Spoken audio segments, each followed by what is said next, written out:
So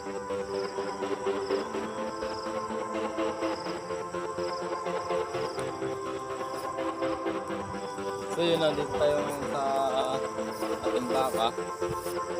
Yan. Ang ginagawa ko yan para hindi siya umilap sa atin, binibigyan ko siya ng latte. Hindi na ako lalapit, siya na ang lalapit sa atin.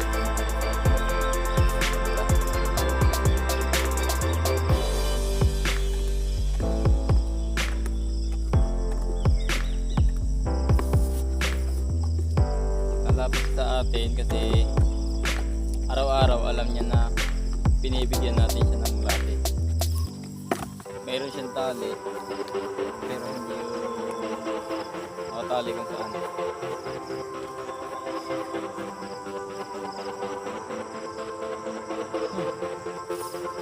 Bigyan pa natin. So yun, habang nandito ako sa ating baka, dito naman si Gio, yung dati namin naalagaan. Nandito siya sa gate siya. Hindi ko alam kung bakit. Tama, natatandaan niya pa ako. Ba't ka na dito? Hindi siya natakbo, kalpas din siya. Siguro'y natatandaan niya na dito siya dati, kaya gusto niya pa rin bumalik dito. Konti lang, hindi kailangan sobrang dami kasi sobrang tamis naman yan. Yan, bibigay ulit natin din sa ating baka.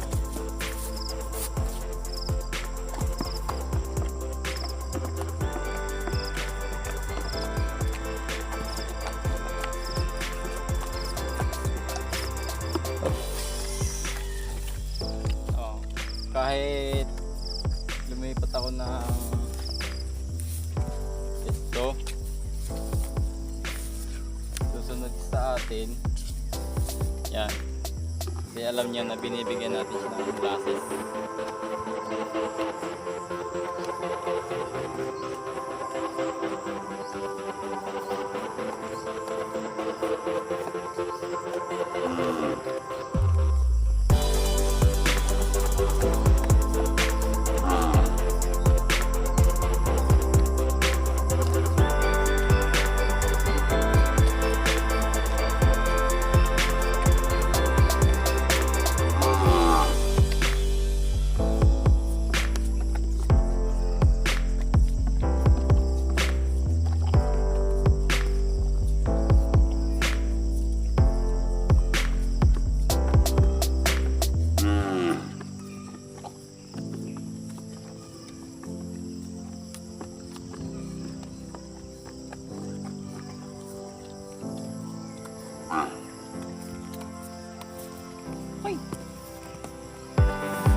Basic ang pagpapaamo sa baka, bigyan mo lang ng molasses. Kanina pa siya dyan, siguro namimiss niya lang kami, kaya siya nandyan. Siya ay anak ni Chiki. Kanina na doon siya, napunta siya kung saan parte akong napunta siya kung nasaan ako, nabaybay siya ng bakod. Kanina na doon ako, nandun din siya. Ngayon nandun ako. Dito rin siya. Gio, balita. Ligpit ng tali mo sa liga.